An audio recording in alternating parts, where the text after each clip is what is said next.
my audience. So tonight I want to start something new. I have been campaigning for Maryland State Delegate since February.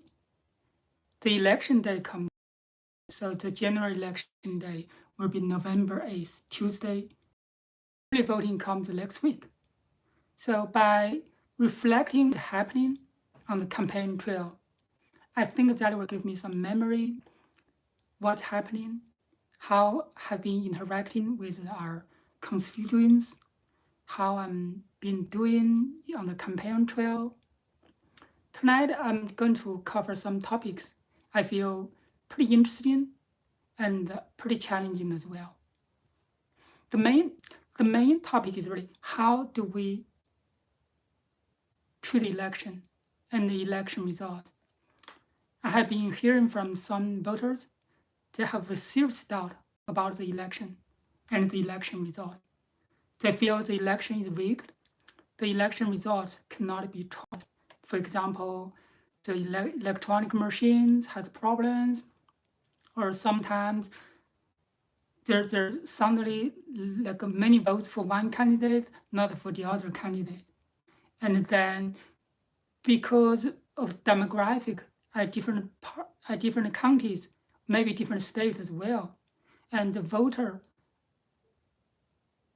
demographics are quite different. For example, in Howard County, we have more Democrats than Republicans. But in our neighboring Carroll County, there are more Republicans than Democrats, right? When people ask me, said, what happens? Why we always seem Democrats will win in Howard County? There's something wrong with the voting machine. There's something wrong with the counting. I just told them, I said, like in Howard County, there are more Democrats than Republicans. So more likely Democrats will win. For our neighboring county, Carroll County, there are more Republicans than Democrats, right? So the possibility for Republicans to win are much larger than the Democrats win. That's how I explain this basic idea to them. The other question I think is correlated to the pandemic.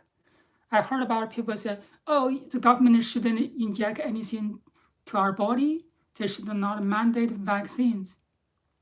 I think before COVID, and probably there's not so much resistance in terms of vaccine. Once a while, they're like vaccine resistant because people link vaccine to, for example, autism, right?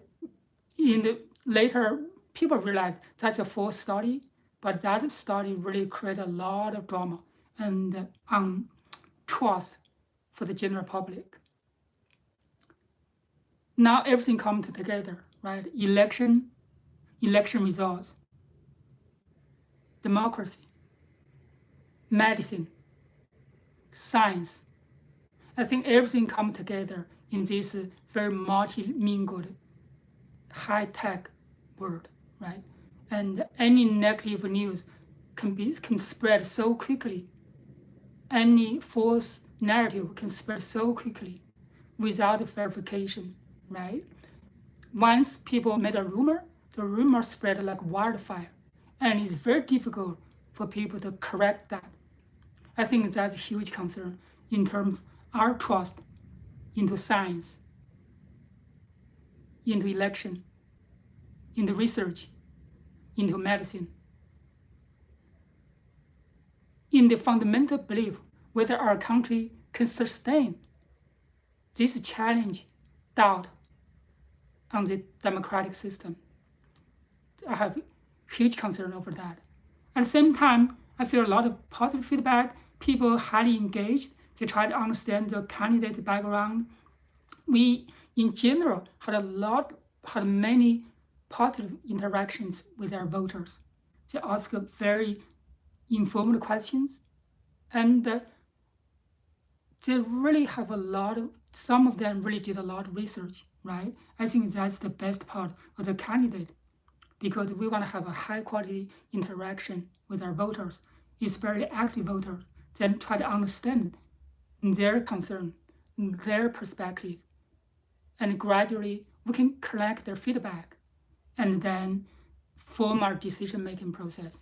Because right now, there are so many ways you can collect feedback. However, by face-to-face interaction will be number one effective and the number one